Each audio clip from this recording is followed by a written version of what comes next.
దేశంలో యువతంతా రోడ్ల మీదకి వచ్చారు. విపరీతమైన నిరసనలు జరుగుతున్నాయి. అసలు నేపాల్లో ప్రభుత్వ వ్యతిరేకంగా ప్రజలందరూ కూడా అనేక పట్టణాల్లో కాఠ్మాండు మరియు ఇతర పట్టణాల్లో నేపాల్లో బయటకు వచ్చి పోరాడుతున్నారు. అసలు నేపాల్లో ఏం జరుగుతుంది? నిన్నటికి నిన్న దాదాపు 19 మంది నేపాల్లో మరణించారు. ఈ ప్రొటెస్ట్ లో వైలెన్స్ వచ్చి 19 మంది చనిపోవడమే కాదు, దాదాపు 300 మంది పైగా ఇంజూర్ కూడా అయ్యారనమాట. అసలు నేపాల్లో ప్రభుత్వ వ్యతిరేకంగా యువత ఎందుకు ప్రొటెస్ట్ చేస్తున్నారు? జెన్జీ ఎందుకు రోడ్ల మీదకి వచ్చారు? నేపాల్లోని పట్టణాలన్నీ కూడా ఎందుకు ఈ ప్రొటెస్టులతో కిక్కిరిసిపోయాయి? ఒకసారి చూద్దాం. యాక్చువల్లీ నేపాల్ ప్రభుత్వంలో కరప్షన్ బాగా పెరిగిపోయింది, నెపోటిజం బాగా పెరిగిపోయింది. అంటే అవినీతి కావచ్చు, బంధుప్రీతి కావచ్చు, ఇవన్నీ కూడా నేపాల్లో విపరీతంగా పెరిగిపోయాయి. ప్రభుత్వంలో పరిపాలన కూడా బాలేదని చెప్పి అక్కడ యువతకి ప్రభుత్వం నచ్చట్లేదు. ఈలోపు నేపాల్ ప్రభుత్వం ఒక నిర్ణయం తీసుకుంది. ఏదైతే సోషల్ మీడియా ప్లాట్ఫామ్స్ ఉన్నాయో, ట్విట్టర్ కావచ్చు, వాట్సాప్ కావచ్చు, మెటా అంటే ఫేస్బుక్ కావచ్చు, ఇన్స్టాగ్రామ్ కావచ్చు, ఇవన్నీ కూడా అంటే ఆ ప్లాట్ఫామ్స్ అన్ని కూడా నేపాల్ ప్రభుత్వం తరఫున ఒక రిజిస్ట్రేషన్ ప్రాసెస్ లో పాల్గొనాలి, వాళ్ళు రిజిస్టర్ అవ్వాలన్నమాట. అయితే ఈ ప్లాట్ఫామ్స్ రిజిస్టర్ అవ్వలేదు. దాంతో ఈ మొత్తం సోషల్ మీడియా మొత్తాన్ని ప్లాట్ఫామ్స్ అన్నింటినీ కూడా నేపాల్ ప్రభుత్వం గత వారంలో బ్యాన్ చేసేసింది. దాంతో నేపాల్ యువత ఎవరైతే టెక్ సేవీ ఉంటారో, ఎవరైతే ఎక్కువగా సోషల్ మీడియా వాడతారో వాళ్ళందరికీ చాలా కోపం వచ్చింది. మేజర్ గా గవర్నమెంట్ ఈ నిర్ణయం ఎందుకు తీసుకుంది? కేవలం సోషల్ మీడియా ప్లాట్ఫామ్స్ బ్యాన్ చేయడం వాళ్ళ లక్ష్యం అంటే కాదు. యాక్చువల్లీ గవర్నమెంట్ తరఫున చాలా మందికి వ్యతిరేకమైన ఆలోచనలు ఉన్నాయి. సోషల్ మీడియాలో అక్కడ యువత చాలా షేర్ చేసుకుంటున్నారంట. వాట్సాప్ లో, ట్విట్టర్ లో ఇవన్నీ షేర్ చేసుకుంటున్నారు.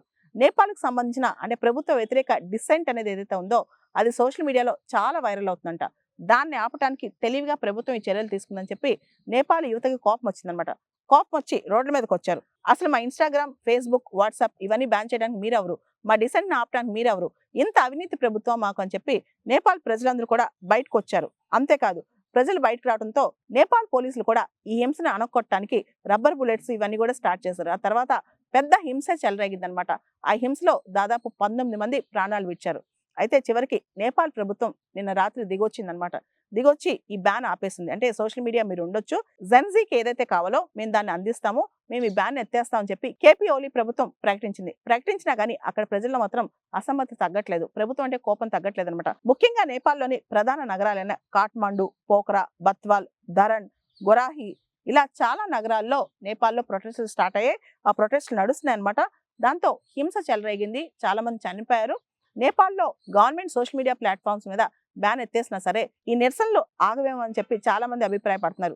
నేపాలీ ప్రజలు shut down corruption, not social media అంటూ పెద్ద పెద్ద ప్లకార్డ్స్ పెట్టుకుని ఓలీ ప్రభుత్వం దిగిరావాలి, దిగిపోవాలి అంటూ కూడా నిరసనలు తెలియజేశారు. మనం చూస్తే లాస్ట్ ఇయర్ బంగ్లాదేశ్ లో ఇలాంటి నిరసనలే, ఆ తర్వాత రీసెంట్ గా ఇండోనేషియాలో ఇలాంటి నిరసనలు, థాయిలాండ్ లో ఇలాంటి నిరసనలు, శ్రీలంకలో ఇలాంటి నిరసనలు. ప్రజలు తిరగబడితే ఏమవుద్ది అనేది మనకు అర్థమవుతుంది అనమాట. సోషల్ మూవ్మెంట్స్ అనేవి ఈ సోషల్ మీడియా యుగంలో రావడం పెద్ద టైం పట్టదు, చాలా ఫాస్ట్ గా విప్లవాలు వస్తాయి అనమాట. దీనికి ఎంత పెద్ద రాజైనా, ఎంత పెద్ద చక్రవర్తి అయినా దిగి రావాల్సిందే అని చెప్పక తప్పదు. నేపాల్లో జరిగిన మొత్తం ఈ ఎపిసోడ్ కి సంబంధించి, హింసకు సంబంధించి ఐక్యరాజ్య సమితి కూడా రెస్పాండ్ అయింది. మొత్తం దీని మీద ఇండిపెండెంట్ గా ఇన్వెస్టిగేషన్ జరగాలని చెప్పి కూడా యుఎన్ కోరుతోంది.